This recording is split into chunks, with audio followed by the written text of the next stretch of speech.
Espero disfruten de este podcast con el doctor Leandro Castellano Vivancos, el cual es especialista en medicina interna, estudió en Cuba, después estuvo en África luchando contra el ébola, una de las enfermedades más mortales que ha visto la humanidad. Después estuvo también en Chile. En Chile él revalidó su título como médico, él nos explica cómo hizo eso y estuvo también combatiendo el coronavirus en Chile y en este momento está en los Estados Unidos. Ahí nos cuenta cómo fue todo este proceso y mucho más. Espero que disfruten la entrevista. Gracias. El podcast de Jan es el espacio donde aprenderás todo sobre salud y desarrollo personal. Nuestros profesionales compartirán sus conocimientos para entender nuestro bienestar. Además, encontrarás información valiosa para cuidar tu salud y la de los demás. Doctor Leandro Castellano Vivancos, muchas gracias por venir a mi podcast en el día de hoy. Nosotros tenemos algunas cosas en común que quizás tú no sabes. Nosotros somos más o menos del mismo barrio. Vivimos vivimos durante un buen tiempo en unas cuadras aparte y también practicamos lucha, los dos. Ujú. Entonces, a lo largo de la vida, cuando ya tú, como eres un poquito mayor que yo, en el barrio me preguntaban mucho, ¿tú conoces a Leandro? Sí, yo lo conozco. Y nosotros pasamos visita, pero nosotros nunca hemos tenido la oportunidad de conversar así como el día de hoy, así con más ¿No? tiempo. Sí. Y mis profesores de lucha también me decían, tú sabes, Leandro, muy buen luchador, también es médico buenísimo y yo creo que la comunidad de lucha te tiene a ti bastante así en un pedestal porque ellos siempre andan diciendo y hablando bien de ti. Entonces, Son unos muchachos bien, bien unidos. Hay una familia de la lucha vileña que es bien unida y yo me llevo, sí, siempre me he llevado con todo, no solamente con los del estilo libre, sino hasta con los de Greco también. Y tengo retroalimentación con muchos. De hecho, cuando vaya por Ciego de Ávila quisiera ver algunos porque realmente son buenos chamacos. El deporte es una de las cosas que más nobleza enseña. Además de la autodisciplina, además de la voluntad que te inculca, yo nunca me arrepentiría de haber sido luchador porque fue una escuela importante para mí. Además, tuve un gran tutor, tuve dos grandes tutores, dos grandes personas que son Alexander Alemán, que me inició, y por supuesto Eran Moyane, que es una de las personas más conocedoras también, junto a Alexander Alemán, como todo el mundo lo conoce, el Calvo. Y sí, sí, yo me llevo con todo el mundo ahí, realmente nos llevamos bien. Oye, estoy hablando con una comodidad que no me parece que estoy en tu programa, me parece que estoy hablando en una sala del servicio de medicina ahí, en un pasillo. gracias, gracias. No, esa es la idea, que hagamos esto de una manera natural y conversamos así como amigos. Sí, Sí, mi primer profesor fue el Calvo también. Yo empecé en lucha libre también. Y fue por una cuestión de salud. inteligente. Campo es un tipo que la gente a veces no tiene la percepción de los conocimientos que tiene el calvo, que son muy profundos en cuanto a morfofisiología, en cuanto a toda esta dinámica dialéctica de la lucha libre. ¿Sabes? Es una persona muy capaz y además los resultados hablan por sí solos. Ha tenido resultados en todos los países que va, ha tenido resultados nacionales importantes, pero sobre todo es un gran, gran motivador. Hay profesores que tienen una gran capacidad, pero no nace con ello eso de ser grandes motivadores. ¿Qué pasa? Que el Calvo además fue un atleta que tuvo resultados. Y fue un multimedallista nacional y eso lo hace mucho más especial. Claro. ¿Y Claro. a qué edad tú empezaste la lucha, Leandro? Yo no empecé muy temprano porque a mí lo que me gustaba era el taekwondo, pero yo vivía cuando chamaquito, yo nací en Ciego de Ávila, obviamente, y estuve en Ciego de Ávila hasta poca edad, después fui a Ceballos y después regresé a Ciego de Ávila. O sea, yo en los campos de Ceballos me crié en los naranjales tirando patadas a las toronjas, a las naranjas y te metía tremendas patas, ya no levanto la pata ni por arriba de la cintura, ¿no? Oye, la pata es entre guajiros, ¿eh? No va, coño, un médico diciendo la pata, ¿no? Pero sí, ya, todo el gimnasio que está ahí atrás de Bembeta, me pierdo con la calle Simón Reyes, ¿no? Yo creo que sí. Ajá. Ajá, Simón Reyes. Y me quedaba cerca y un amigo de ahí del barrio me dijo, vamos para allá, que no sé qué. Y fui por primera vez me gustó el ambiente, lo vi como un juego también, empecé a jugar, ¿me entiendes? Ahí en el colchón, a revolcarme con la gente, no sé qué, pa. Y empecé a ir todos los días a jugar, porque no estaba en el equipo. Y un día hay un juego, había un juego que era tipo un fútbol rugby. Nosotros siempre tuvimos una herencia americana de alguna manera. Entonces ponían una goma de camión por un lado de la pared y la otra para el otro, y había una pelota ponchada de básquetbol con la que la gente jugaba fútbol rugby, pero el asunto era colar la goma la pelota de un lado y del otro. Eran Claro. dos equipos. Y entonces yo estaba afuera sentado y faltaba un chamaco para completar el 6 para 6. Y el calvo me dice, dale, que entra. Me vio y me dijo que entrar. Y entré y ganamos ese día, ganamos. Yo metí el gol final del desempate. Entonces cuando me voy a ir para afuera, que él manda a formar, me dice, mira este bobo, chico. Chacho, forma.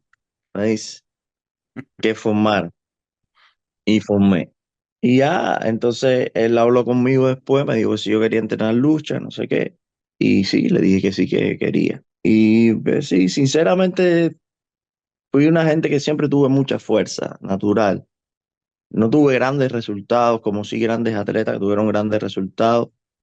Pero yo creo que eso también fue debido a que ya después cuando empecé a crecer, empecé a definirme por lo de la medicina, ¿sabes? Y dije, bueno, empecé a pensar como dije, soy inteligente también, tengo que aprovechar eso porque el retiro de una carrera es mucho más longeva y mucho más larga Ujú. que el del atleta. El atleta puede retirarse por una lesión, pues a los 40 años ya no todos son, digamos, no sé, Yulieski Gurriel ahora mismo, Mijaín López, Joel Romero, esa gente que llegan, alcanzan la longevidad deportiva, no todos tienen esa suerte. Son personas extra clase. Y Sí. entonces yo dije, no, venía de un linaje médico, mi papá es médico, tengo un tío médico, etcétera, y dije, bueno, voy a decidirme y me decidí, pero sí, sí era bueno, era el capitán del equipo. Ah, qué bueno. Y entonces era el único blanco entre tantos negritos y tenía que hacerlo lo mejor posible para que la manada me aceptara. Yo creo que me aceptó, todavía me quieren y lo respeto mucho todos ellos.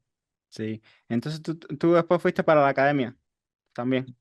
No, estuve en la EIDE, estuve en la ESPA y a Ah, punto de estar en la ESPA nacional porque Erasmo Moyana insistió un año que yo estuve bien. Yo hubo un año que pude haber sido incluso mínimo subcampeón nacional o campeón nacional, pero fue un año que no pude ir a la competencia, porque increíblemente yo estaba bien de salud, pero empecé con una punta de costado, ahora lo puedo decir porque ya soy médico, una punta de costado que terminó siendo el principio, la agudeza de una neumonía basal. Ese año había ganado todas las copas, ese año estaba yo realmente muy, muy bien y no pude ir a la competencia. No pude ir a la competencia, pero pudo ir otro chamaco que se desarrolló gracias a eso. De hecho, ese quedó como quinto lugar o sexto, que fue Lazarito. Después llegó a ser campeón nacional. Y bueno, ese año que yo estaba muy bien, no pude ir, me afectó y no pude ir. Ya el otro año fui, ya había perdido un año de competencia, eso te pasa factura. Y terminé como en cuarto lugar discutiendo bronce, perdí. Me di una altura de comida, había bajado mucho de peso y un chamaco me cogió en desbalance. Después Ramos me peleó porque realmente no pude, no pude aguantar el desbalance, estaba súper alto, comiendo yogur y galletas. Una indisciplina un poco tonta de mi parte, porque no soy muy comilón tampoco ni un carajo. Pero bueno, lo cierto es que ese año el que gana, que me ganó a mí en la competencia, después descubren que era un forro tremendo. Tenía como 3 4 años forrado, que fue un muchacho de apellido Candelario de Ciudad de La Habana. Un muchacho levantaba casi 80 kilos en el PRON cuando tenía 15 años, que después se descubrió que era forro y bueno, al final el chamaco no siguió. Pero el asunto que jodió a todo el mundo porque le ganaba a todo el mundo y le claro. ganaba de manera fácil. Eso pasó también con un espirituano. Todo el mundo lo conocía como Tabaquito, algo así. Ya cuando empezó era chiquitico y se veía parejo con todo el mundo, pero ya cuando estaban al 13 y 14 ya tenía bigote y barba y le llevaba un tamaño hacia la gente el carajo. Eso se hizo mucho, desgraciadamente fueron cosas que afectaron a los atletas, a mí me afectó eso. Pero nada, yo la pasé súper bien como luchador, Qué bueno. sinceramente. Entonces tú de la ESPA directamente fuiste para aplicarte medicina. De la, Sí, mira, a la ESPA habían carreras que eran para la ESPA nada más, pero no fue el caso de medicina. O sea, habían carreras que eran para los muchachos, curso de atleta, llegó estudio sociocultural que lo cogió ya Lili, una muchacha muy inteligente, la hija de que dirigía el Lácteo por mucho tiempo, de Pina. Vino informática, la cogió Diosdado y un muchacho que está aquí ahora, Joendry, buen chamaco. Vinieron carreras así que eran bastante buenas, porque no tenías que competir, pero medicina no, medicina tenías que competir con el resto del preuniversitario, todos los Ceballos. Entonces yo cogí y yo no fui de los que salió muy bien en matemática en aquel momento, en la ESPA se priorizaba mucho el deporte, obviamente, pero no salí tan mal tampoco. Después, historia salí bastante bien, y biología el Chiqui, que era un tipo que es muy conocedor de biología, a lo mejor algunos lo conocen, me dijo, oye, vete para Ceballos uno que allá hay una chamaquita que está en bola. Y me fui para Ceballos uno cuando mi mamá me acompañó. Ya en ese tiempo, en prueba de ingreso, no quedaba nadie en los pre estaban vacíos. Y habían dos muchachas que me van a perdonar ahora. Me recuerdo el nombre de una, Nylan, porque es un nombre así característico. Y la otra muchacha que fue la que cogió medicina por Morón, coño, ahora mismo no me recuerdo el nombre, pero era una muchacha de concurso nacional de biología y era muy buena. Entonces yo estaba estudiando, pero un poco indisciplinado en aquel momento. Me iba por la tarde a comer mango, iba frente a Ceballos uno con ella.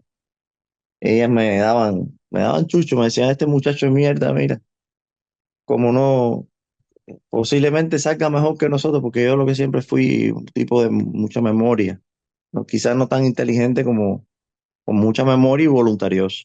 Y entonces, bueno, efectivamente salí mejor que ella, cogí, no, ese año fue dura la prueba. Ellas se reían porque yo aprendí con ella, realmente ella sabía mucho más biología que yo. Pero sí, salí bien, gracias al apoyo de mi mamá también, que sin ella hubiera sido imposible. Mi mamá siempre ha sido mi mejor amiga en todos los sentidos. Y entonces, brother, después hice medicina y ya aquí estoy ahora, después de un largo camino por África, Bolivia, sí, Chile, sí, Estados Unidos. de todo eso vamos a hablar el día de hoy.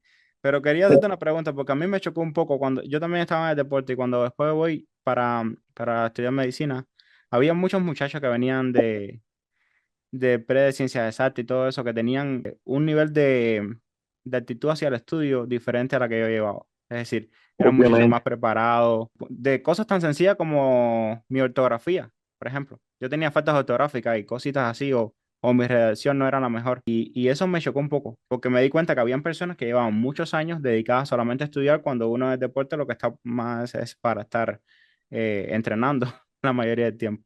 ¿Tuviste algo así tú tuviste una experiencia parecida o por no? supuesto, sí, claro que sí, no tanto con la ortografía, pero sí con la bioquímica. A Mm, ver, sí, una realidad. Pero eso es precisamente la inteligencia del ser humano. Fíjate que operacionalizar o conceptualizar la inteligencia es difícil porque no es sinónimo de memoria. Pero yo tengo un hermano mío que es músico y yo le puedo dar un libro de medicina y darle 7 páginas de neumonía y decirle, mira, apréndete eso y va, y a los 4 días te lo recita porque se lo aprende de memoria.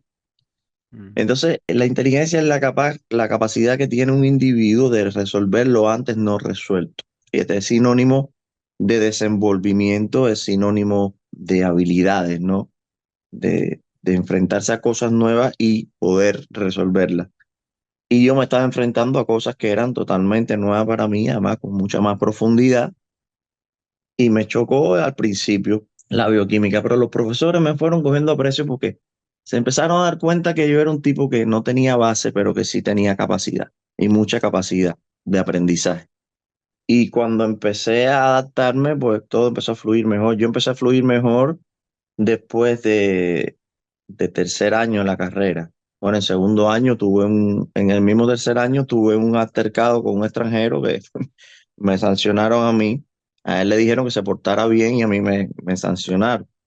Mm. O sea que Mahoma nunca es profeta en su propia tierra. Le tocó la suerte a él. También la mala suerte porque le metí un trompón tremendo, ¿viste?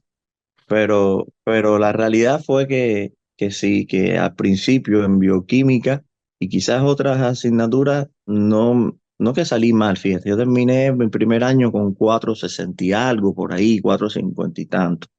No fue una gran nota, pero tampoco fue una nota mala, ¿no? Fue una nota, yo era de 5 en anatomía, yo era de 4 o 3 en bioquímica, no fueron notas altas. Pero me pasaron cosas curiosas. Yo tenía dos amigos muy inteligentes, tengo dos amigos muy inteligentes, Degar y Carlos. Pero sí, sí, el que viene de una escuela deportiva, oye, habían chamacos que eran buenísimos, venían de los Camilitos, por ejemplo, que daban una bioquímica muy profunda, o una química bien, mucho más profunda. Chamacos que venían del IPVC, gente que estaban acostumbrados, habían creado un hábito de estudio.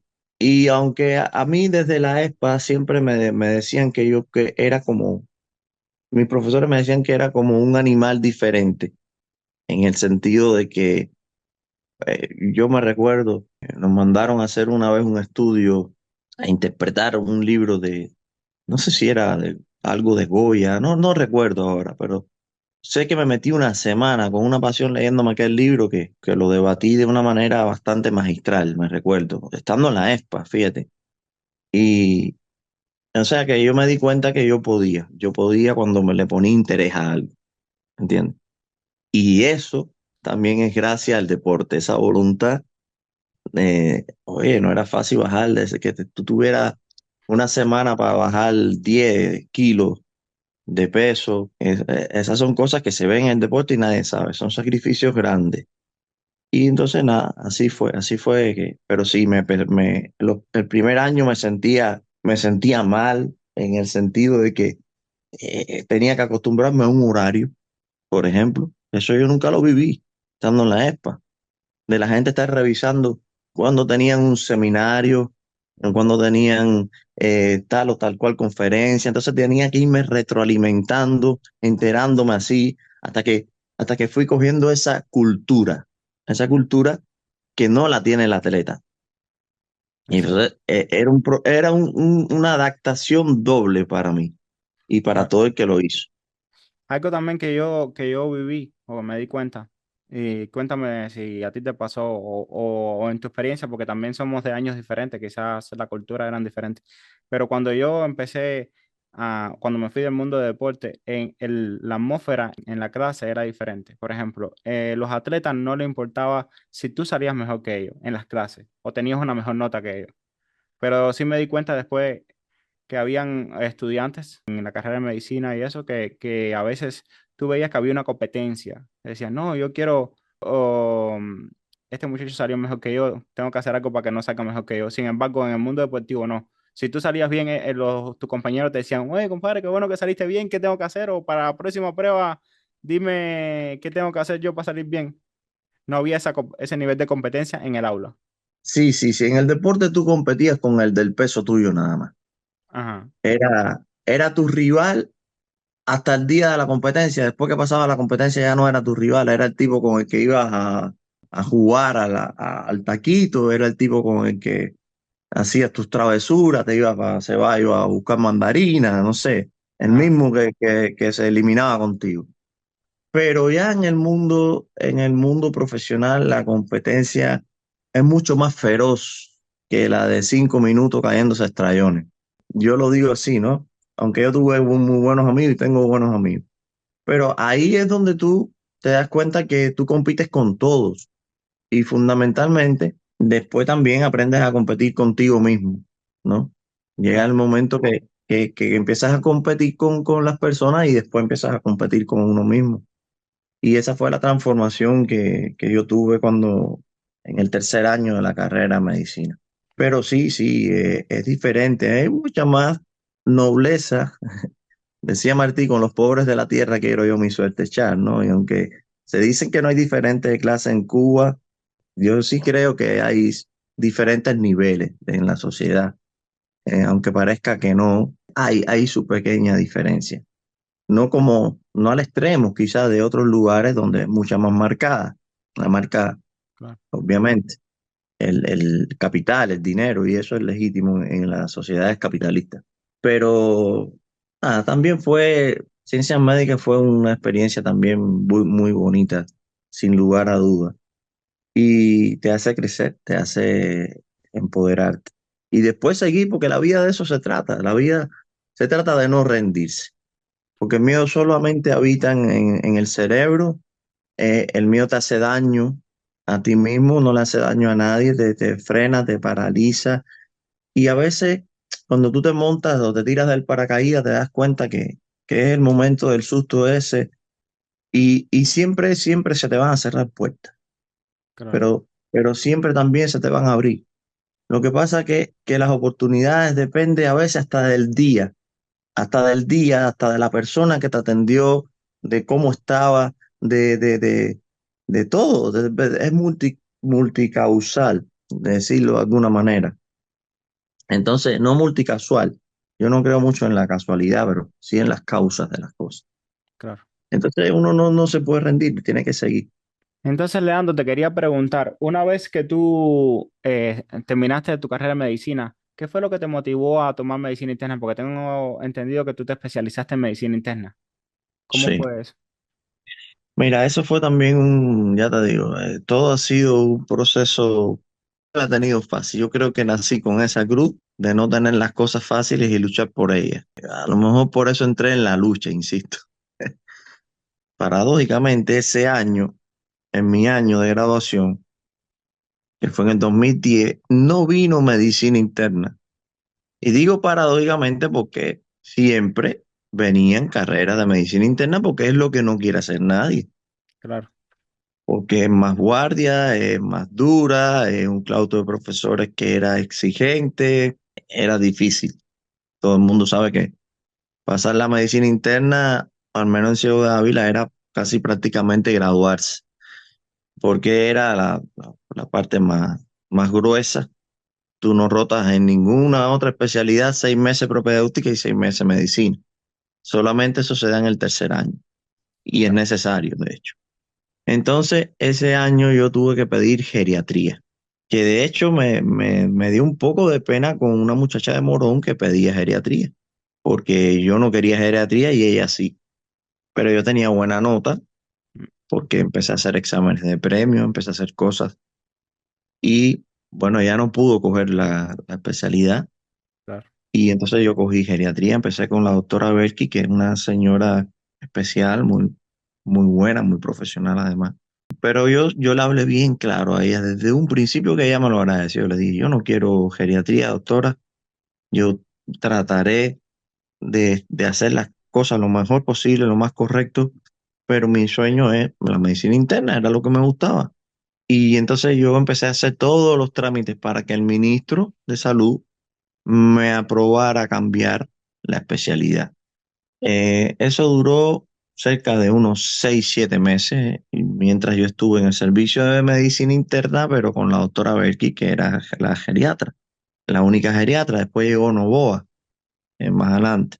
Entonces, bueno, mis temas eran de geriatría, gerontología, que es el inicio de la geriatría, toda la parte molecular, toda la parte de envejecimiento, todas esas partes. Hasta que, bueno, hice el cambio. Llegó el cambio, le agradezco mucho a la doctora Arline que me ayudó muchísimo con eso y fue un pilar fundamental para que yo pudiera cambiar. Tengo entendido que cuando vieron eso, digo, bueno, ¿y este loco quién es?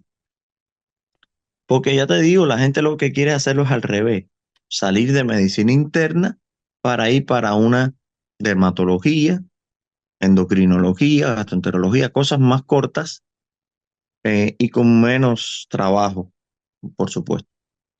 También hay que decir que yo tuve un profesor que a mí se lo voy a agradecer toda la vida, espero que él lo sepa, que fue Bebito Mayola. Fue el que me metió el bicho de la medicina interna. Aunque tengo que reconocer que yo no empecé con él. Y hay otro profesor que también siempre está ahí junto a mis pensamientos, porque es un tipo que también me apasionó mucho su pasión por lo que hace, que fue Díaz Miso. Yo empecé con Díaz Miso, después vino el asunto y empecé el altercado ese con el extranjero, tuvo un receso hasta que volví a entrar y entonces entré con Bebito Mayola. Y Bebito es un gran profesor, un tipo que sabe mucho, tiene muchos conocimientos de la medicina interna, de la propedéutica, y le debo mucho, muchísimo le debo en ese sentido. Independientemente de que la vida hoy nos tenga haciendo Bill and Cole, ¿sabes? Cosas así, pero oye, yo aprendí mucho con Bebito, muchísimo. ¿Y qué es lo que más te gustaba a ti de la medicina interna? Es decir, ¿qué fue eso que te apasionó, que te atrajo a ella? Es que lo más lindo de la medicina es decir lo que tiene la persona. Es por eso que estoy disfrutando esto de codificar y buscar código, porque yo parece que tengo algo con encontrar, con descubrir, como, ¿sabes? Esa pasión por decir, tiene esto, tiene lo otro, era lo que me gustaba. Hacer el diagnóstico es lo más difícil que hay en las ciencias médicas. Ya después que tú tienes el diagnóstico, tú lo tienes todo. Más difícil que hay es diagnosticar, decir, ¿qué tiene el paciente?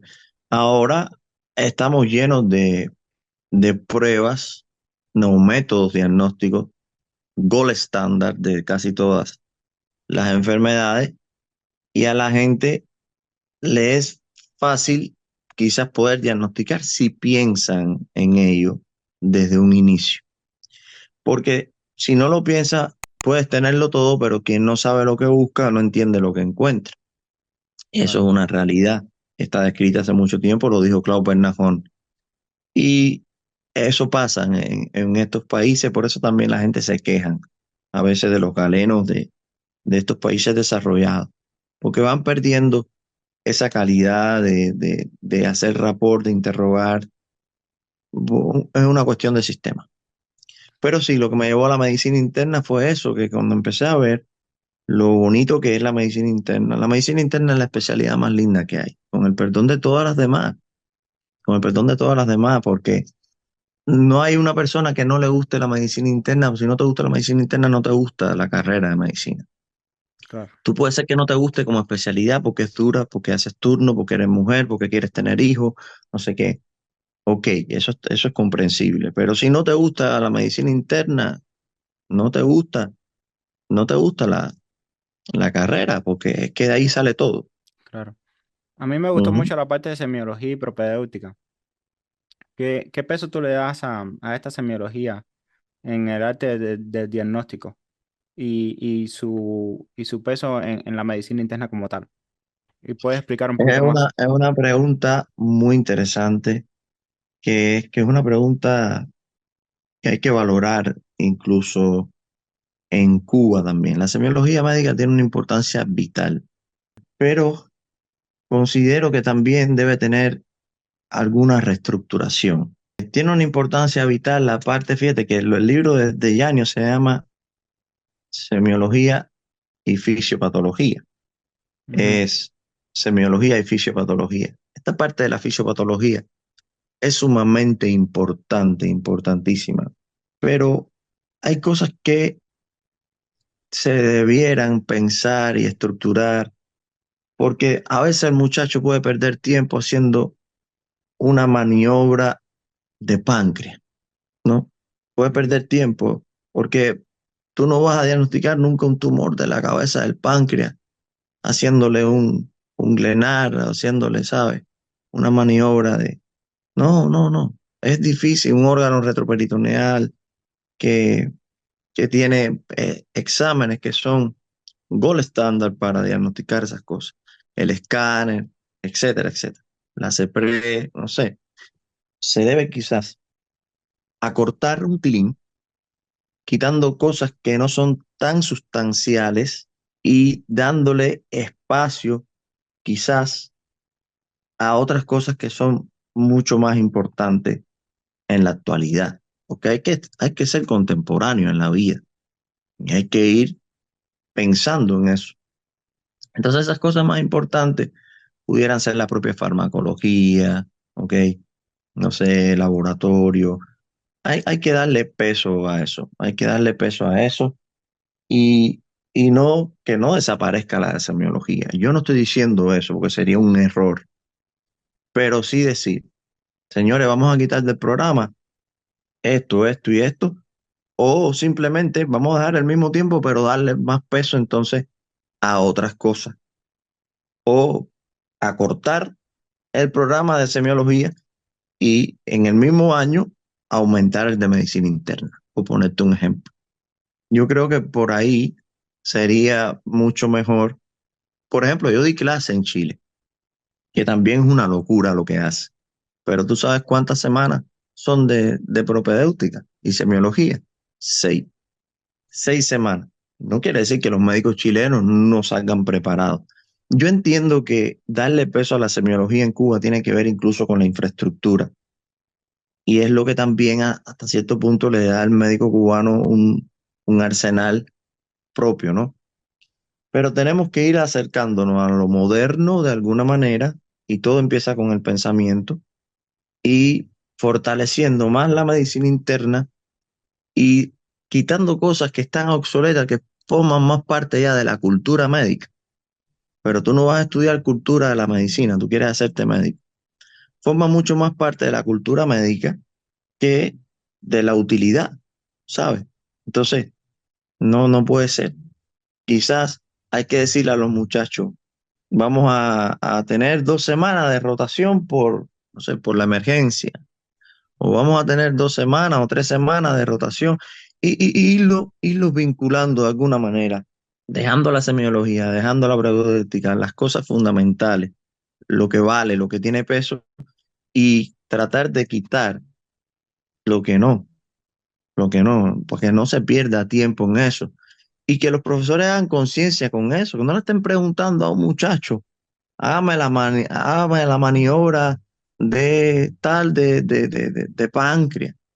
No, porque no vas a resolver nada. En tu vida vas a diagnosticar un tumor del páncreas con una maniobra pancreática, o en tu vida vas a diagnosticar un tumor de Glaskin con una maniobra hepática.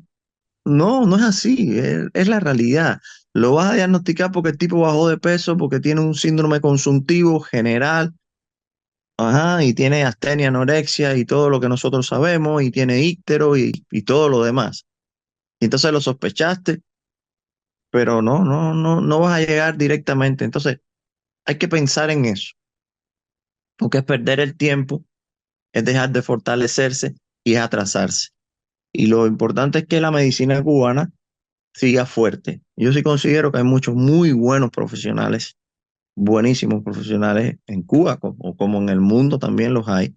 Yo no puedo ser yo ahora el tipo que dice que la medicina cubana es la mejor del mundo. La medicina cubana tiene grandes profesionales y hay algo interesante ahí, bonito. Hay una mezcla, una simbiosis que hace que a la gente le guste la medicina cubana, además de que por ser el país que somos también vemos muchas cosas que en otro lugar no se ven.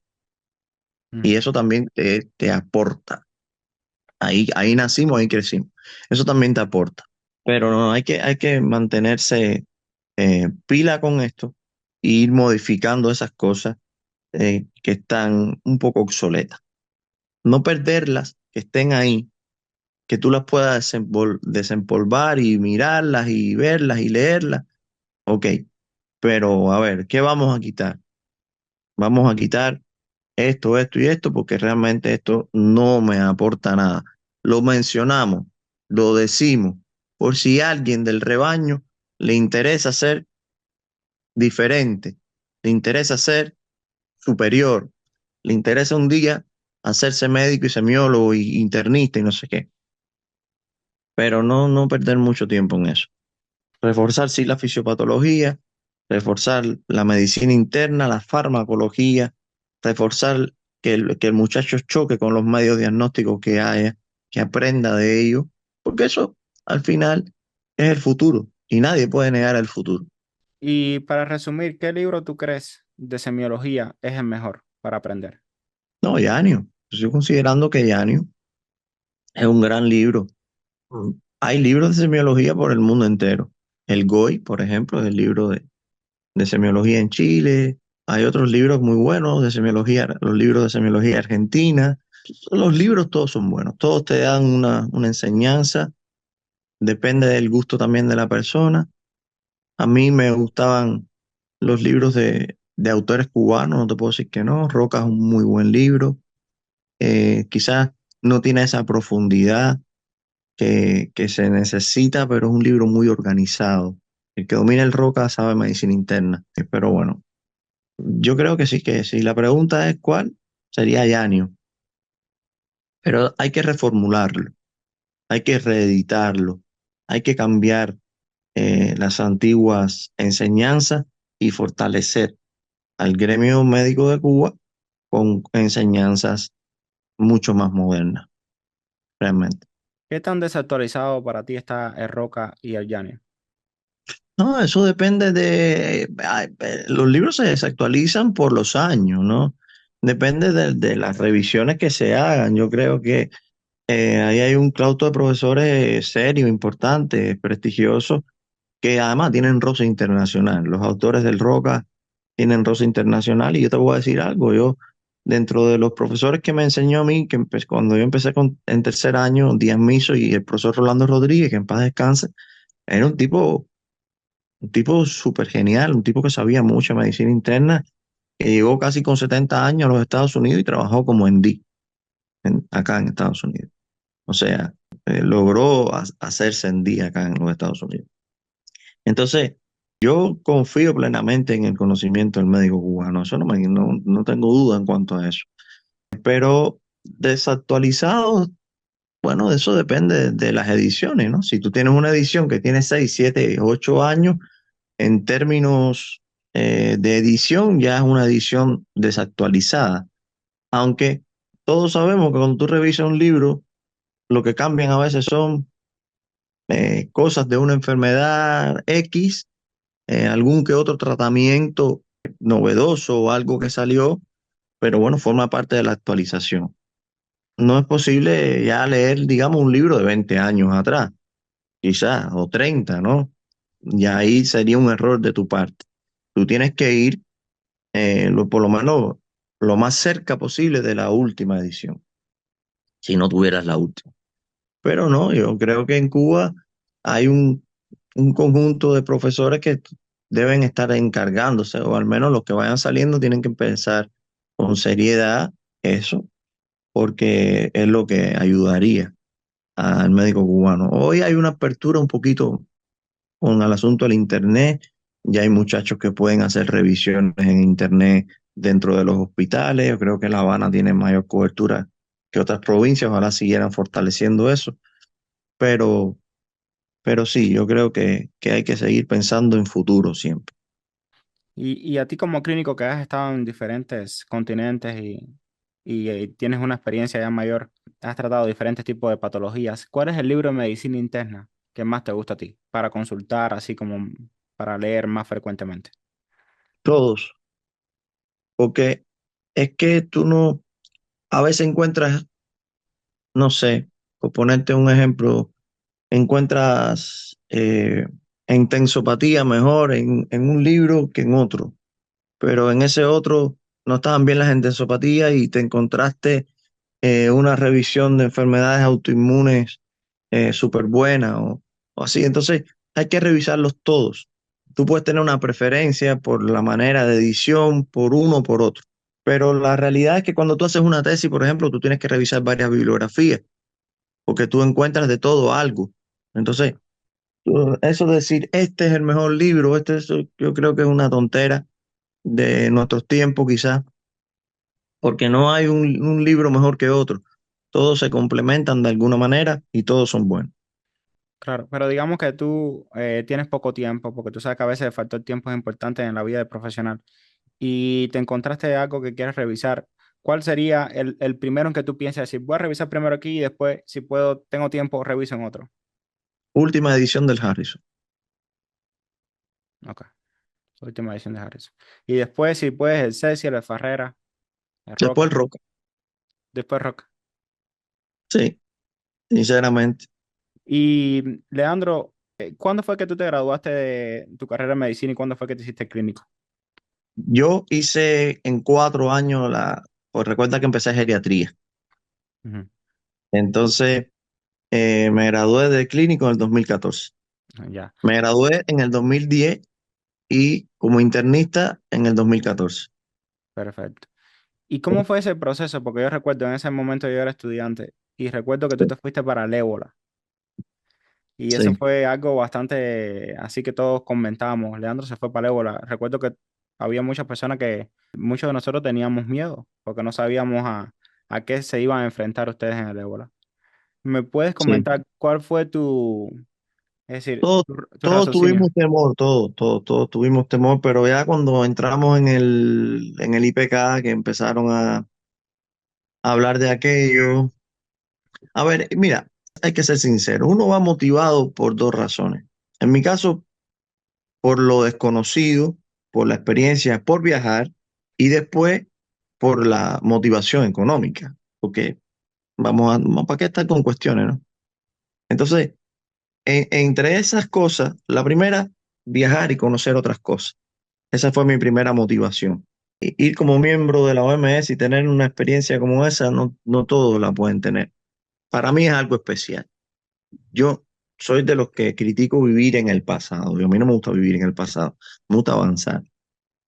Pero hay cosas que te marcan y a mí me marcaron bastante, porque casi me muero un paludismo en África, ¿no?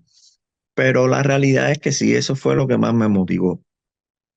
Cuando me lo dijeron, yo dije que sí, que estaba dispuesto. Y ya después dije, bueno, voy a llegar al IPK y voy a ver, me voy a enterar de cómo es la cuestión, de cómo son las cosas. Y ahí yo decido si sí o si no. Y ya cuando yo empecé a ver que íbamos a estar con todos los hierros, el equipo de protección personal, esto, lo otro, yo digo, bueno, no hay por qué tenerle tanto miedo si tenemos la bazuca al hombro, ¿ves? O sea, no estamos con escopeta de perle, vamos a trabajar con esta gente, con N95, vamos a tener un equipo de protección personal, todo el mundo mirando lo que tiene que hacer, un tipo en la parte de la epidemiología, revisando todo lo que tiene que revisar. Íbamos a tener a nuestras manos los medios diagnósticos que llevaban los americanos, etcétera. Y yo dije, pues nada, sí, voy a ir y listo, y fui. Pero sí, fue una experiencia tremenda, carajo, fue la experiencia. Porque además los cubanos nunca la tenemos fácil con las cosas. Siempre los jefes buscando el lugar más barato para nosotros vivir, para que haya un ahorro, ¿sabes? Porque hay un dinero que nos pagan. Y ese dinero hay que dividirlo entre todos, pagar alquileres, pagar renta, no sé qué. Y entonces siempre se van a encargar de buscar la renta donde quepan más y sea más barata para poder ahorrar, ¿no? Y bueno, esos ahorros no sé quién los tomará, me imagino que el que haga la gestión quizás lo merezca, quizás no, pero bueno, el asunto es que sí, que fui y fue una experiencia bonita, fue una experiencia bacana. ¿Y cómo es la organización? Es decir, ¿es solamente entre cubanos trabajan o empiezan a cooperar con otros países o personal médico de otros No, países? nosotros trabajamos con americanos en un hospital de allá de Sierra Leona, bueno, a un distrito a 2 horas de allí, Por Loco, a un hospital de campaña, pero, ¿sabes? Con todos los exámenes necesarios para hacer un PCR, sobre todo en tiempo real, o sea, toda la parte de gasometría, ionograma, hemograma, que se necesitara, toda la parte de laboratorio estaba bien equipada, obviamente, todos sabiendo que estaban trabajando en un nivel de bioseguridad 4, el más alto, trabajando con un virus letal, por lo tanto, con todo el arsenal médico necesario para protegerse de eso. Pero sí, estaba todo. Y puedes explicarle a la audiencia que quizás no esté muy relacionada con el ébola, qué cosa es, cuáles son los síntomas principales, cómo se manifiesta, etcétera. Bueno, supongo que nuestra audiencia o tu audiencia es cubana, la mayoría. Para que me puedan entender, esto es un ejemplo que nada que ver con la realidad médica, pero para que me puedan entender los no médicos, el ébola es el dengue y el cólera al mismo tiempo en un paciente. O sea, es un super dengue y un super cólera. O sea, porque te mata así, parecido a como te mata el cólera. El cólera te mata porque te deshidrata y el dengue te mata porque hay síndrome de fuga capilar, pérdida de plasma, sangramientos internos importantes, en el caso del shock por dengue hemorrágico, etcétera. Pues el ébola es la misma cosa, pero al mismo tiempo, en el mismo paciente. Es un filovirus de los más pequeños que hay. Yo creo que 12 nanómetros o una cosa de esa insignificante, no recuerdo exactamente ahora, pero es un filovirus, por tanto ser un filovirus lo hace bien pequeñito y que tiene diferentes variantes, ¿no? Zaire, Presto, etcétera. La más peligrosa es la Zaire, era la que estaba circulando allá en Sierra Leona.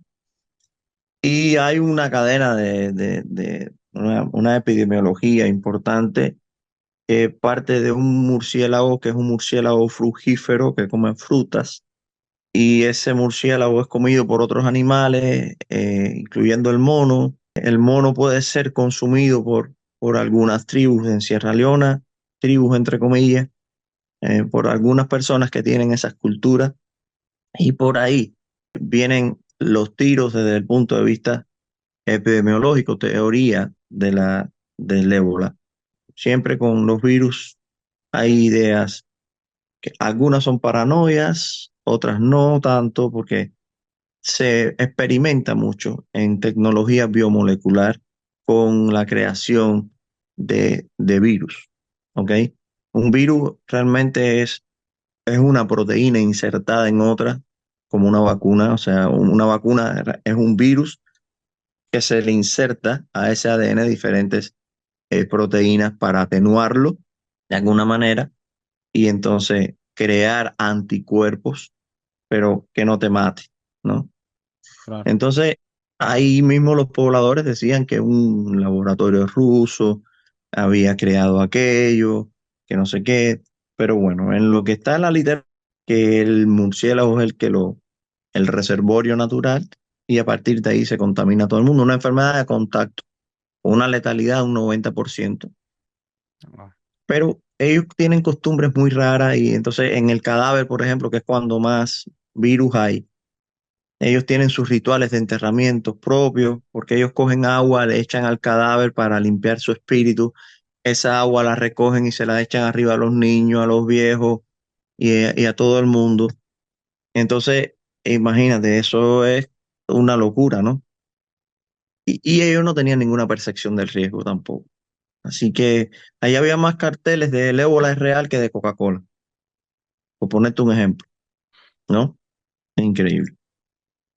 y después del ébola, ¿qué tiempo estuviste en el ébola y después regresaste hacia Cuba? Sí, en abril del 15 hicimos fin de año por allá. Llevo una pila de fin de año perdido de mi familia realmente, como 7, 8. E hicimos fin de año por allá. Después, en el abril del 15 llegamos a Cuba. Nos metieron 2 cadenas perpetuas porque nos metieron una cuarentena en África y otra cuarentena más en Cuba. En un pre por allá por Matanza, una locura, nos dieron antipalúdicos a todos como si fueran, vaya, como si todos vinieran con, ¿sabe? Con paludismo y sin habernos hecho ni tan siquiera un examen. Sabiendo que ya habíamos hecho ¿sabe? Una cuarentena, sabiendo todo eso, nos trataron, ¿sabe? No nos trataron bien en ese lugar, hasta la comida estaba malísima, malísima cuando llegamos, todo. Pero lo que sí fueron rápido fueron la gente del banco. Al otro día ya estaban cambiándonos los dólares y, y eso sí llegaron rapidísimo. Pero, pero ya te digo, a mí fue una experiencia que me gustó, no me arrepiento. La viví, la viví bien, compartí con muy buenos amigos, conocí grandes personas por allá, gente con mucho valor humano. Y tuve experiencia de compartir con médicos de otra nación. Supe que nosotros pues podemos y somos capaces de lograr grandes cosas y uno no se puede rendir. claro. Y después tú terminaste en Chile, pero cuéntame cómo fue ese proceso, es decir, ¿qué pasó entre tú llegar a Cuba después del ébola a llegar a Chile? ¿Cómo fue que llegaste a Chile? Yo estaba buscando una segunda misión. Yo estaba tranquilo. De hecho, lo que me hace a mí irme de Bolivia, que era donde yo estaba, fueron ellos mismos, o sea, con sus huevonadas. Porque yo estaba bien, yo estaba tranquilo, yo no tenía pensado en ningún momento irme para otro país. Y te soy sincero. Pero me empezaron a joder tanto que dije, no, pues me voy para el carajo. Yo estaba antes en Cuba cuando llegué en el 2016. O sea, pasé todo el 2015 felizmente en el servicio con mis colegas y mis compañeros de trabajo. Y dije, bueno, voy a tratar de buscar otra misión. Yo estaba casado en aquel momento, estaba con Shuri viviendo en la casa que yo compré allá en Ciego de Ávila. Una casita bien, bien bacana para mí y para ella, una casita bastante bonita en el Ortiz Nuevo de Ciego de Ávila. O sea, no despilfarré mi dinero, me compré casa, me compré una moto. Claro, inmadureces de la edad, siempre cometí y bastante, es normal. Pero yo dije, lo que quiero es poner mi casa preciosa, bella, y eso era lo que quería. Entonces, en el 2016 empecé a buscar otra misión. Hice un examen médico para ir a las Islas Seychelles en inglés. Fue una entrevista médica telefónica. Aprobamos yo y una muchacha de Matanza. Nunca me llamaron. Después me enteré que vendieron la misión a otro médico que llegó allá, un internista de espirituano, creo, ¿no? No sé quién es, lo lamento, sí. Y no creo hacerle daño, eso se hace mucho tiempo. Y entonces ya cuando yo vi aquello dije, bueno, esto no. Y entonces insistí en buscar una misión y me fui para Bolivia. En Bolivia estaba bien, estaba trabajando con un grupo de muchachos, estaba en un hospital. Primero, no me dieron a mí la mejor condición, a pesar de estar en un GBT donde era el único que tenía experiencia internacional, o sea, el único que tenía una misión anterior, el resto era su primera, pero también entendí que estaban mandando para allá a las personas quizás más jóvenes y más fuertes que pudieran adaptarse a la altura, porque me mandaron a 4.000 pies de altura. Entonces, era una experiencia bien fuerte, estaba tomando acetazolamida para deshidratar el cerebro, ir adaptándome a aquella situación. Un señor, un fisiatra que a la semana le terminaron haciendo una esplenectomía en la clínica de La Paz, o sea, el vaso se le infartó. O sea, son cosas a las que he ido sometiéndome. Yo creo que las personas donde se forme, si se forma bien, listo, si estudió con amor y compasión, va a ser un buen médico. Pero lo cierto es que después compiten por trabajo y todo eso. Bueno, yo logré aglutinar incluso en una actividad docente a chicos del ELAN y a chicos no ELAN. Y había una armonía. Ya de repente me fue a visitar una persona que quiero mucho, que fue alumna de nosotros en CEO de Ávila, y ella voló desde donde estaba para verme. Su mamá también incluso, que recuerdo que me regaló un par de tenis y todo, la mamá. Vaya, son anécdotas que uno las recuerda con cariño. Simplemente por eso me dijeron que me iban a sacar de ese lugar y me iban a poner en otro, porque alguien fue a visitarme, ¿me entiendes? Y porque yo siempre fui un tipo libre. Yo no creía en esto de que si a las 6 de la tarde, que hay que estar trancado y que si hay violencia y que no, si yo me llevaba con todo el mundo, iba a hacer ejercicio en un gimnasio, yo estaba viviendo en un lugar, yo para vivir tengo que ser un ser social, un ser social, que viva la libertad. Oye, y si tú te mataron, te asaltaron, te pasó algo, fue tu culpa y listo y no pasó nada, porque tú decidiste que eso te pasara. Así es. Entonces, yo no podía vivir así, ¿no? No, nunca he podido vivir así, que te estén poniendo tantas reglas, tantas cosas, no.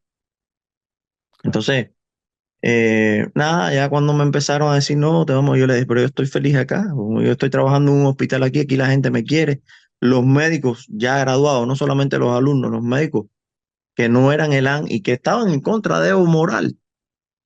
Pero ese es su problema. El mío era hacer medicina, Claro, pero me querían y me respetaban. Entonces, si ellos tienen un punto de vista diferente, pues perfecto. Yo también lo tenía. claro, O sea, yo realmente lo mío era hacer medicina.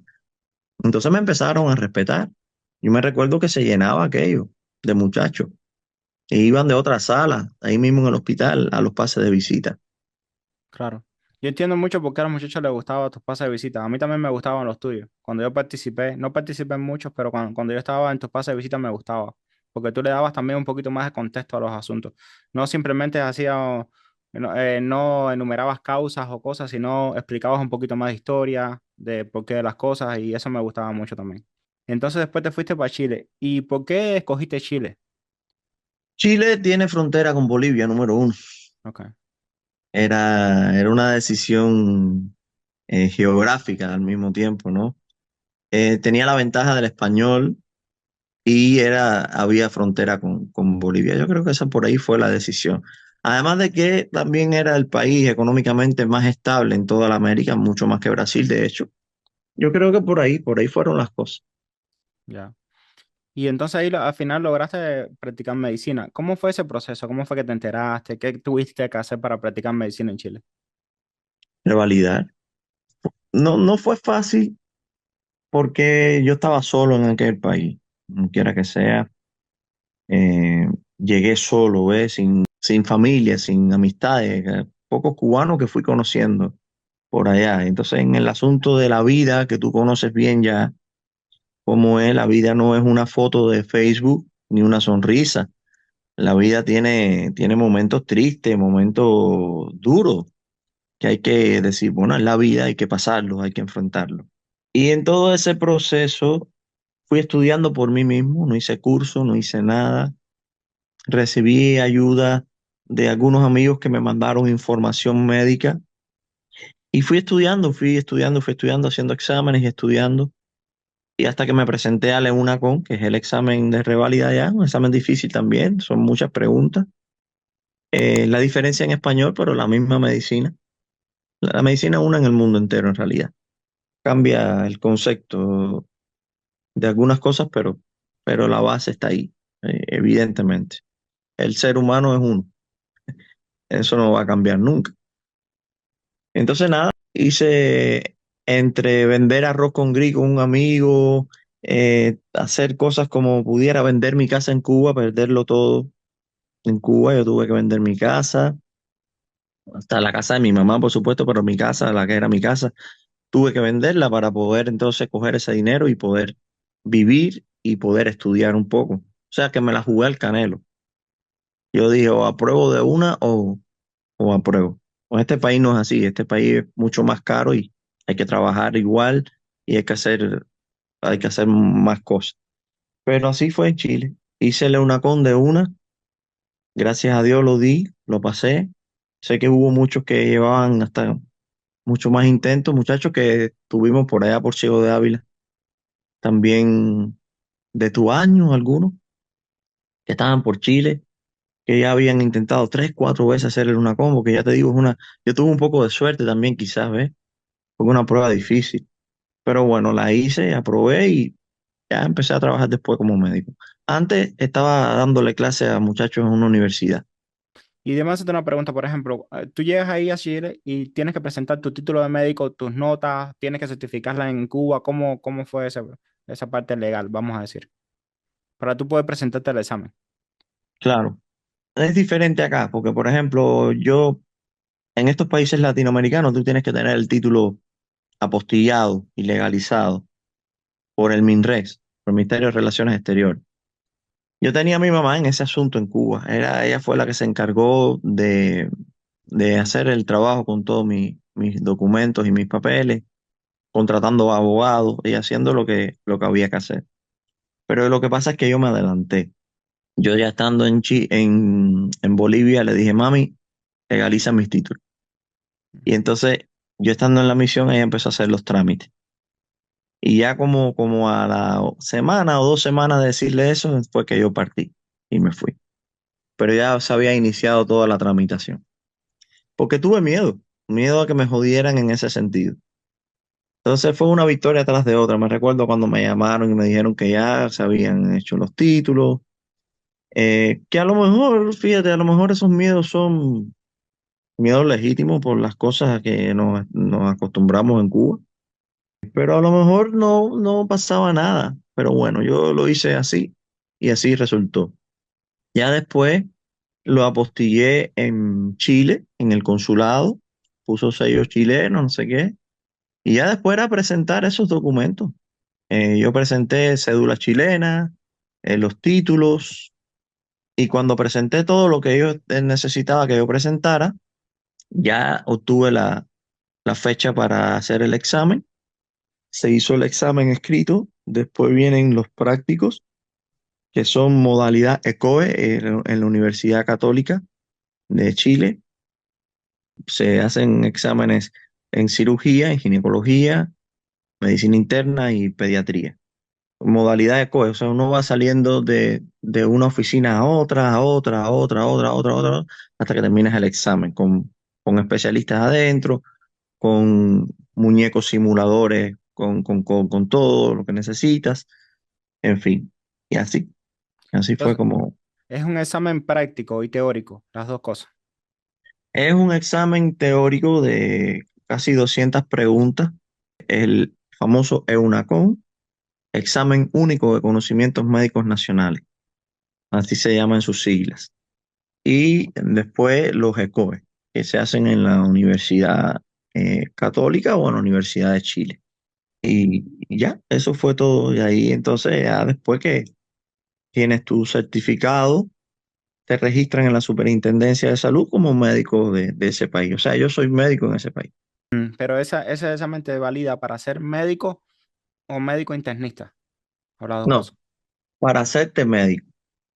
Para hacerte médico internista tienes que hacer otro examen que es el CONASEN.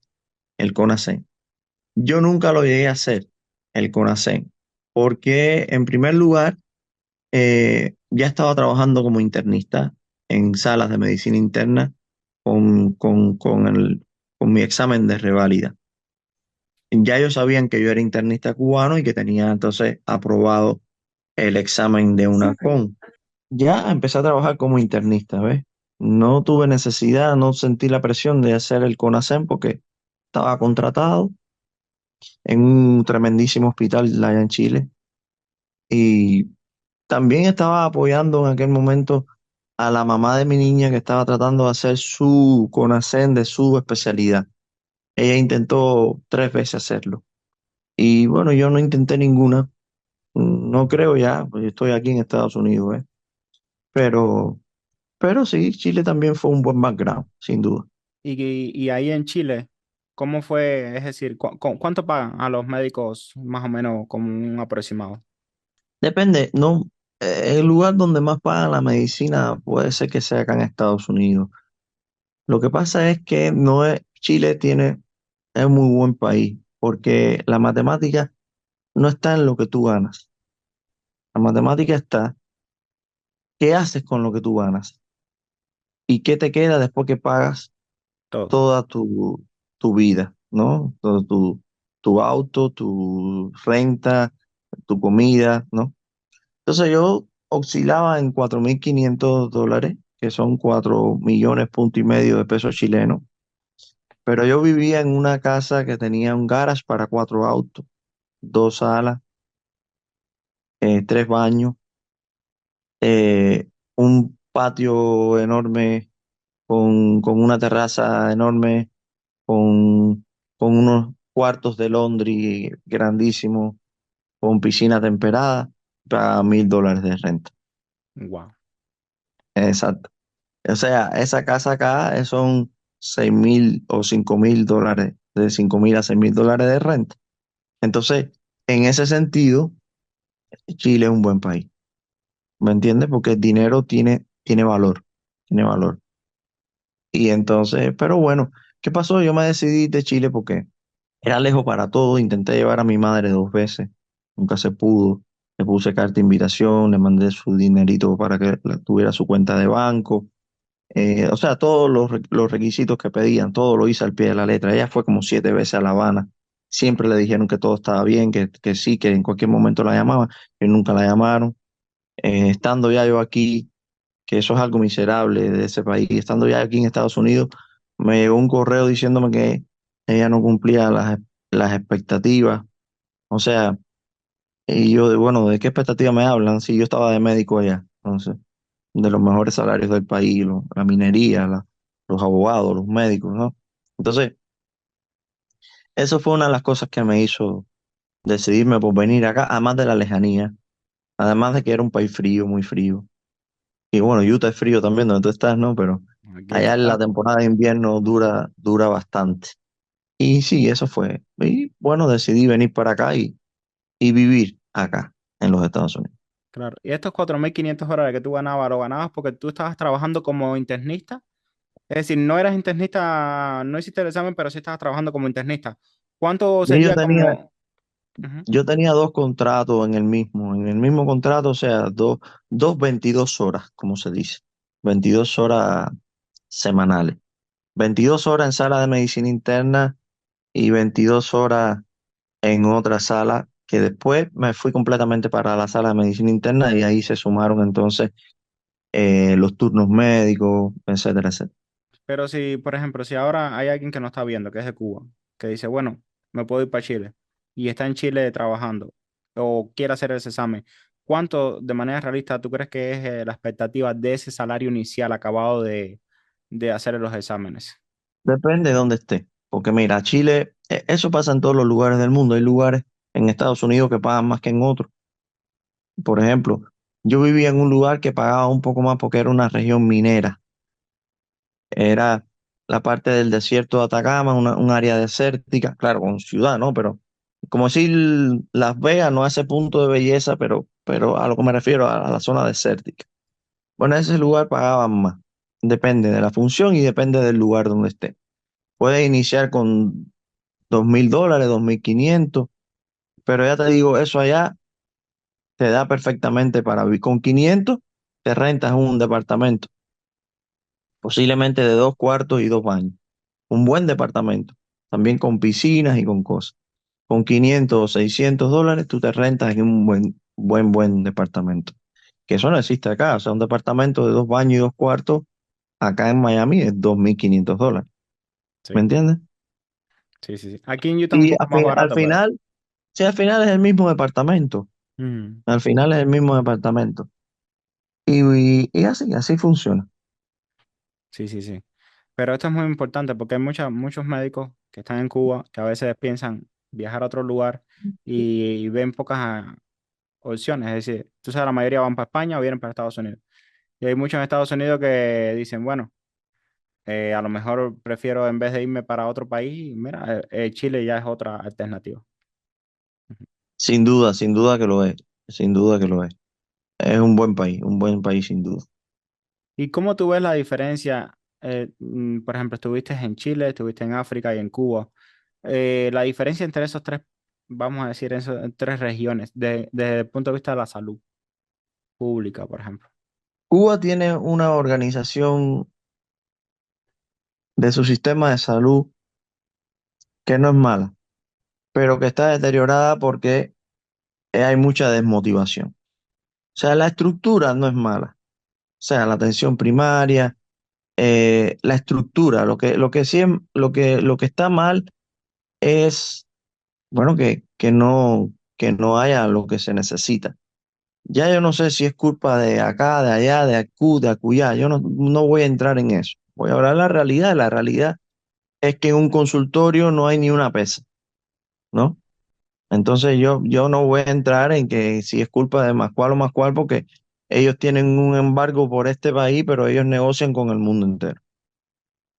Entonces, no veo, no veo por qué no puede haber una pesita de esa de reloj. Por ponerte un ejemplo, ¿no? Ya no te estoy hablando de otras cosas. Por ponerte un ejemplo. Entonces, hay una muy mala administración en el país. Es la realidad. Hay una malísima, pésima administración en el país. Se pierden muchos recursos por esa pésima administración económica que hay en Cuba. Pero la estructura de salud, o sea, hospitales, atención primaria, secundaria, quizás algunas instituciones de atención terciaria, no es malo cuando tú lo comparas con países como África, países como no sé qué, pero ahora tú no lo pudieras comparar con Chile, ¿no? Porque Chile tiene las dos atenciones, la atención pública y la atención privada. Y algún día Cuba tiene que decir, vamos a abrir esto, esta caja de Pandora, y vamos a darle chance a la gente de que monten propias, sus propios negocios médicos. Algún día tiene que pasar porque eso es lo único que va a lograr, es que se fortalezca mucho más la atención pública, porque va a desaguarse, va a drenar el cuerpo de guardia de un hospital, ya no va a estar tan lleno como antes, porque el guajiro que es pequeño agricultor, a lo mejor el que le hace el ruedo no tiene para pagar, pero el dueño de la finca, sí, o el que tiene un familiar afuera, sí. Y Claro. entonces ya no va a haber, ya no va a tener que dársele un queso al médico, ni entrar en esa prostitución. No, o sea, lo que se va a lograr con eso es que el que tiene menos posibilidad de acceso tenga más posibilidad de acceso a la atención pública. Y el que no quiera recibir esa atención, ¿por qué? Porque él siente que necesita ir a un lugar donde el hemograma se lo hagan al mismo día. Entonces, tú que inviertes en eso, porque tienes un familiar afuera, tú le vas a decir al tipo, la consulta son $10. Y el tipo lo va a pagar con gusto, porque el tipo también tiene un familiar afuera, o porque tiene un negocio adentro, o porque tiene una MIPYME, o por lo que sea. Entonces, al que vive en el Purial, o al que vive en Ceballos, que se tiene que levantar a las 5:30 de la mañana para coger un bus, llegar al hospital y ya ver, y cuando llega al hospital hay 40 gente, no tiene que irse para atrás a las 4 de la tarde pasando el mismo trabajo, porque las 40 gente no van a estar, porque va a empezar a fortalecerse con esa cultura de atención privada y atención. Y la gente va a poder reclamar. El médico va a poder también decirle, usted quiere una mejor atención, vaya a tal lado que pagan tanto. Es así, es la realidad, no hay otra. Claro. Y eso, hasta que no se den cuenta de eso, no se va a fortalecer. Entonces, fíjate, hay reglas, incluso en Chile. Hay personas que necesitan trabajar un tiempo en el sector público para trabajar en el privado. Pero te digo algo, nadie de los que yo conocí, y todos trabajaban en el sector privado, quería dejar de trabajar en el público. Porque donde más adquieres conocimiento es en el hospital, es en el roce, es en la disquisición colectiva y académica con tus compañeros. Fíjate. Sí. Entonces, algún momento de la vida ese modelo súper viejo tiene que cambiar y darle chance a profesores, que puede llegar mañana un tipo de los Estados Unidos y decirle al profesor Mayola, vamos a hacer una clínica. ¿Qué te hace falta? ¿No? ¿Qué te hace falta? Me hace falta un equipo de rayos X, me hace falta tener todo lo de hemograma y no sé qué, y montar todo, ok, perfecto. Yo voy a invertir en eso 80.000, $90.000. ¿Y qué más te hace falta? Bueno, un personal, alguien que me lleve aquí las computadoras acá adelante en el front desk, el tipo que me monte los, los hemogramas, que me tome y me pese a la gente, lo mismo que en el mundo entero. Claro. No es tan complicado, pero hay una venda de que, imagínate, la constitución de nosotros niega el enriquecimiento, Ujú. ¿no? O sea, ya lo dice la constitución. No pueden haber ricos ni pobres en el país. Y ahí está el problema. Pero sí los Ahí hay. está el gran problema. Porque lo que están haciendo es metiendo a todo el mundo en la pobreza, dejando de crear un sector medio, ¿me entiendes? En la sociedad, y cuando no hay clase media en una sociedad, no puede crecer. Claro. Sí, con respecto a eso, yo también he conocido cirujanos de otros países latinoamericanos que tienen su consulta privada, por ejemplo, donde hacen sus cirugías privadas, pero siguen trabajando en hospitales públicos. Entonces, Así es. algunos de sus pacientes tienen más dinero, más recursos y le dicen, doctor, yo quiero que usted me opere, pero no aquí, en su consulta Ujú. privada. Entonces, también es una fuente de atraer pacientes para su consulta privada a trabajar en lo Ah, público. ajá. Sí, sí, eso pasa mucho. El día que eso suceda, muchos van a regresar a Cuba. Y la fortaleza que tuvimos en algún momento como sector va a suceder, va a pasar. Oye, si a ti te dejan mañana hacer una consulta en Cuba propia, con todo lo de la ley, con todo lo que necesita un tipo para sentirse bien, si tú tienes ese chance, se lo explicas a la gente va a entender, porque la gente lo entiende todo, esos cuentos, no, la gente sí entiende. Listo. ¿Quién va a poder ahí? El que pueda pagar y listo. Pero eso no te va a quitar a ti, eso te va a mejorar a ti, porque tú no vas a pasar el trabajo en el hospital. Y porque además, en el periodo de formación de la medicina, el residente que se está formando va a tener una motivación extra, no solamente de conocer, amar y saber, sino que un día, después que hay una ley que te diga, bueno, pero tú tienes que estar tanto tiempo prestándole un servicio a lo público, ¿no? Entonces, pero el tipo dice, coño, pero mañana puedo tener yo mi propia consulta, no sé qué, no sé cuánto. Y la gente se va a motivar. Claro, Y eso va a beneficiar a todo el mundo desde mi punto de vista. Yo claro. lo veo así muy, muy sencillo. Claro, ¿no? Y también aquí hay muchos hospitales que dicen, no puedo atender a todo el mundo gratis, pero vamos a hacer que cumpla estos ciertos requisitos, es decir, que de verdad sea pobre y no tenga cómo pagar, vamos a atender a X cantidad de personas gratuitas. Es decir, y con los demás pacientes tú puedes costearte el costo de unos pocos que es verdad no pueden pagar y al final Por todos se ayudan. supuesto, por supuesto que sí, claro que sí. Sí, sí, Así es. muchas maneras. Y Leandro, una vez que tú estabas en Chile, antes de venir para los Estados Unidos, tú allá tuviste que enfrentar el coronavirus. Yo creo que eso es algo que no debemos dejar de hablar porque tú tuviste, bueno, yo no conozco a nadie que haya enfrentado el ébola y el coronavirus, es decir, dos de las pandemias más grandes que han existido y más difíciles y que más mortíferas de nuestros tiempos y estuviste al frente en ambas de ellas. ¿Cómo fue tu experiencia con el coronavirus? No fue difícil, porque ya te digo, yo estaba en un hospital donde estaban los recursos muy, muy bien creados. Además de eso, tengo que decirlo así, el ex presidente Sebastián Piñera, que en paz descanse, para mí, de mi punto de vista, de los mejores presidentes que ha tenido Chile. Y lo digo porque el tipo hizo grandes cosas por el país, se equivocó como se equivocan todas las personas, pero el tipo fue un gran presidente para Chile. Ese tipo logró la mejor campaña, él y su colectivo, ¿sabes? Todos los ministros que están alrededor de él, lograron la mejor campaña de vacunación del mundo entero posiblemente. O sea, Chile fue de los primeros países en librarse del coronavirus en todos los sentidos, porque se hizo una campaña muy buena, muy bien organizada para todos. Se puso Pfizer a todo el mundo eh, y, y fue espectacular. Entonces, la experiencia fue buena, fue buena. Era algo nuevo también, entre comillas. Ya, bueno, teníamos ya el SARS anterior, ¿no? Pero, o sea, el H1N1 con sus cosas también. Pero también se aprendió mucho, ¿ves? Aprendió mucho. Todo el tiempo viendo imágenes de escáner, la famosa fibrosis esta que produce el coronavirus, que son increíbles, ¿no? Lo rápido que lo hace también. Pero sí, fue una buena experiencia de trabajo. Ya.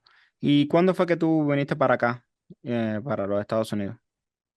Hace ya aproximadamente, estoy cerca de 2 años, pero todavía no. Y entonces No, estás aquí tratando de hacer, de practicar medicina de nuevo. ¿Puedes contarnos un poquito qué es lo que estás haciendo, qué es lo que tienes pensado? estoy trabajando, he hecho de todo, o sea, yo llegué acá y hice Me enfrenté a la vida solo prácticamente y me tocó hacer de todo, parquear autos, ¿sabes? Hacer Uber o deliveries. Ahora estoy haciendo Bill and Code, que es bastante bonito, o sea, ya te vincula directamente con el área de la medicina. De hecho, para mí es mucho más bonito que que ser asistente médico en realidad. Se parece mucho más al trabajo de un médico, independientemente de que tienes que transformar un poco la mente de médico y pensar como biliador y codificador, pero indiscutiblemente es algo que tiene una relación directa con la medicina, y te vas retroalimentando ¿Y, de todo, y qué es lo que haces porque trabajas. ahí específicamente? ¿Qué es lo que haces? Mira, el Bill and Code es, tú empiezas a buscar a través de las enfermedades códigos. Todas las enfermedades tienen códigos. Una clasificación de código que está creada desde 1936 por allá, y que empezó con defunciones. Y eso se fue modificando hasta que tenemos el famoso ICD-10 en su versión 100, que es un conjunto de códigos que permiten organizar, clasificar las enfermedades. Para tú plantear esos códigos, entonces tú tienes que tener elementos clínicos de laboratorios y otros elementos que son gold standard, ¿no? Por ejemplo, tú planteas un N1832 y un paciente tiene antecedentes de hipertensión, diabetes y tiene un EGFR en la clasificación que permite que tú digas que tiene una enfermedad renal crónica en estadio 3A, 3B, no sé qué, según el filtrado glomerular, ¿verdad? Entonces tú dices, bueno, tiene el filtrado, el EGFR, el filtrado glomerular en 55, tiene, tiene un N1832 estadio A, ¿no? Entonces ese código es el que tú tienes que descubrir, tienes que ir aprendiéndolo, ¿ves?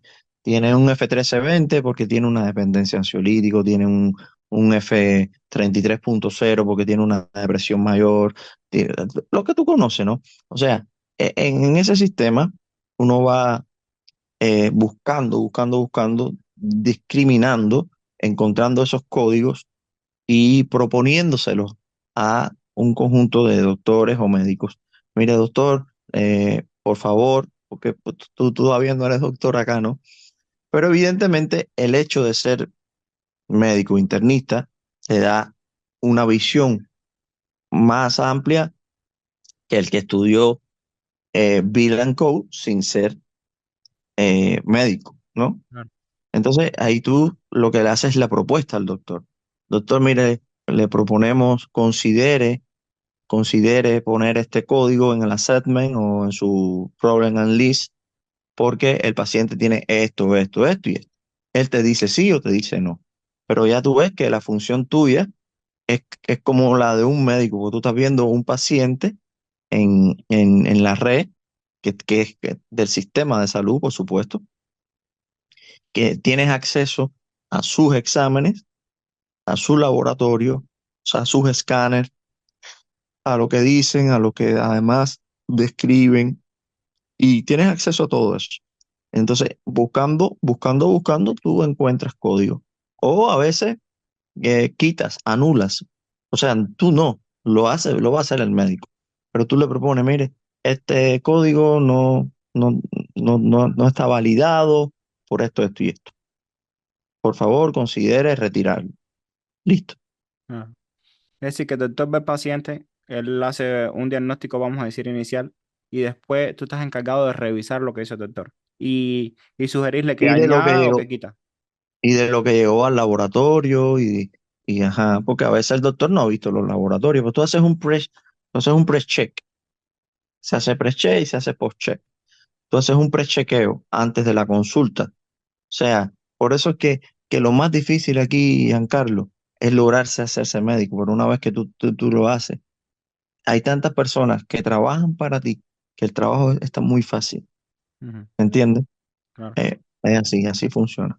¿Y ese trabajo lo haces desde el internet o tienes que ir a alguna oficina a hacer? No, no, en un lugar, en una empresa, con oficina, sí. ¿Y tienes que pasar un curso para hacer eso? Hay gente que hacen los cursos porque de eso dependen también el salario. Particularmente yo recibo un adiestramiento de profesionales que ya codifican, que tienen hecho todos esos cursos, pero es mucho más fácil porque soy médico. Claro. ¿Me entiendes lo que te digo? Y se coge más rápido. Cuando lo cogen más rápido, pues ya ellos ven y te contratan. Entonces, puedes pasar un curso formal para hacer Bill and Code o puedes hacerlo sin haber pasado el curso. Es decir, puedes trabajar sin haber pasado el curso. Depende un poco de la suerte de cada cual. O sea, si hay una empresa que está buscando ahora afiliadores, tú puedes meter tus papeles, ellos te llaman o simplemente como funciona todo en la vida. Porque, por ejemplo, a mí fue una amistad mía la que me dijo, Leo, ¿quieres trabajar haciendo esto y esto? Y le dije, ¿por qué no? Claro. Y me dijo, ah, bueno, espérate. Y habló con las personas y yo accedí, me adiestraron, aprendí y me contrataron. Listo. Muy bien. Y ese tipo de trabajo, para alguien que empiece, que no tenga experiencia, más o menos cuánto podemos decir que puede ganar.